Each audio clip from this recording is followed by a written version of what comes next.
Selamat pagi bangsa, kembali lagi bersama saya Alia Narsa dalam segmen Acute News terkait adanya kisah seorang pasien yang mengalami rahim copot.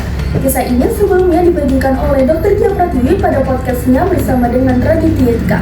Diketahui pemirsa, Dr. Gia Pratiwi ini merupakan seorang dokter lulusan Fakultas Kedokteran Universitas Yarsi Jakarta Pusat, sekaligus seorang penulis buku.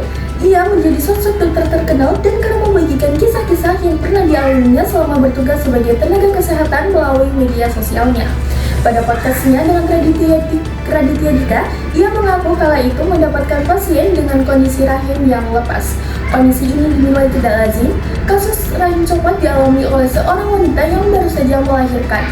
Dari cerita Dr. Gia Pratiwi tersebut, terjadi saat Dr. Gia bertugas di salah satu IGD di daerah Jawa Barat. Kejadian tersebut diperkirakan terjadi pukul 2 dini hari. Kenapa hal ini bisa terjadi dan bagaimana kronologinya? Untuk informasi lebih lengkap, kita sudah terhubung dengan rekan Sabita Akilah. Sabita, selamat pagi. Bagaimana kronologi selengkapnya dari kejadian ini? Silahkan Sabita. Selamat pagi pemirsa, saat ini saya sudah bersama dengan Dr. Gia Pratiwi. Dr. Gia Pratiwi merupakan dokter yang sempat bekerja di RSUD Garut di bagian instalisasi gawat darurat. Pada beberapa waktu yang lalu, dalam podcastnya bersama Raditya Dika, Dr. Gia Pratiwi bercerita tentang penanganan kasus yang sangat unik dan sangat jarang terjadi di dunia medis. Pada kesempatan ini, kami berkesempatan untuk bertanya langsung kepada Dr. Gia mengenai bagaimana penanganan kasus tersebut, serta apa faktor yang menyebabkan kasus tersebut terjadi. Selamat pagi dokter. Selamat pagi juga. Bagaimana nih kabarnya dok? Ya alhamdulillah baik sekali. Dokter Gia kan beberapa waktu lalu sempat podcast ya bersama Raditya Dika ya. Iya benar. Iya. Terus di podcast tersebut itu dokter tuh sempet cerita nih yang buat viral tuh podcastnya. Mungkin dokter bisa ceritakan nih bagaimana penanganan kasus tersebut nih dok. Oh jadi pada waktu itu kan keluarga pasien datang ke saya. Nah itu langsung memberikan kayak sebuah kresek hitam gitu. Yang pas saya lihat ternyata isinya rahim. Nah saya kan kaget. Nah jadi saya langsung suruh untuk bawa pasiennya ke dalam. Yang pas saya lihat itu udah kayak pucet yang kayak benar-benar orang kehabisan darah gitu. Nah saya cek tensinya. Kan tensi itu normalnya 110/70-an lah. Nah ini pas saya tensi ternyata itu 70/0. Nah itu kita langsung panggil dokter kandungan, terus kita mulailah operasi. Nah pas kita udah pembukaan kulit dan otot, itu benar-benar itu darah ngocor-ngocor semua, itu kayak benar-benar itu organ-organ itu dipenuhi sama darah-darah. Jadi karena selama jantung itu masih memompa dan pembuluh darah itu masih kebuka, itu darah bakal terus jalan. Nah di situ kita langsung jepit jalan-jalan dari pembuluh darah, terus kita mulai dari bagian vagina. Nah pas pada saat penjahitan vagina itu apa ya? Pas pada saat penjahitan vagina tiba-tiba tuh kayak kita mencium apa ya aroma-aroma nggak sedap gitu lah. Nah saya langsung cek lah itu di organ-organ yang ini pasti ada sesuatu nih. Nah ternyata benar aja di usus itu robeknya panjang sekali, itu karena kesabet sama ligamennya rahim. Nah terus di situ kita langsung panggil lah itu dokter bedah, dokter bedah.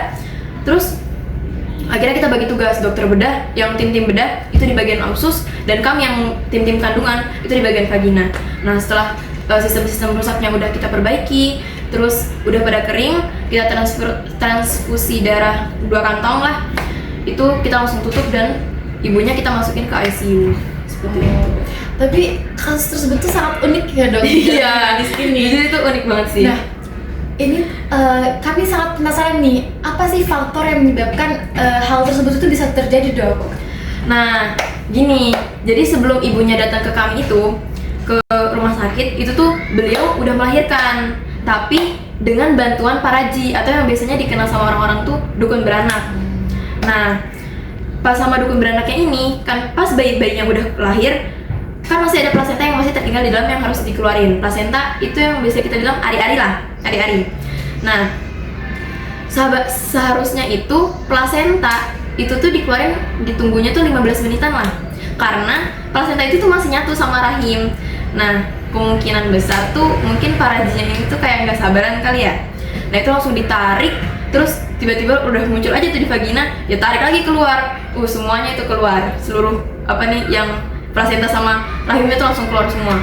Terus dari situ langsung pada panik dan saya gitu. Gitu ya dok. Nah tadi kan operasi ya dok tadi ya. Operasinya tuh di bagian rahim sama usus ya. Iya betul sekali. Nah setelah menjalani operasi yang sangat besar itu, bagaimana kondisi pasien setelah menjalani operasi tersebut dok?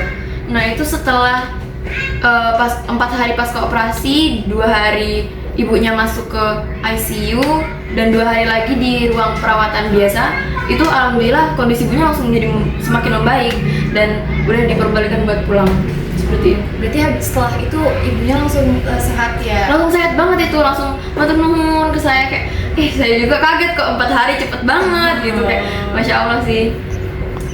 Baik dok, terima kasih atas penjelasan yang diberikan ya. Telah diceritakan oleh Dr. Gia Pratiwi, diharapkan menjadi pelajaran yang penting bagi masyarakat untuk mengetahui seberapa pentingnya penanganan medis yang tepat dan cepat. Saya Sabita Akila melaporkan kembali ke studio. Baik, terima kasih Sabita atas laporan lengkapnya. Pemirsa, kasus langka ini menjadi pengingat bahwa proses persalinan sebaiknya dilakukan bersama tenaga profesional yang terpercaya. Saya Alia Nafisah melaporkan untuk Acute News. Sampai jumpa dan tetap waspada.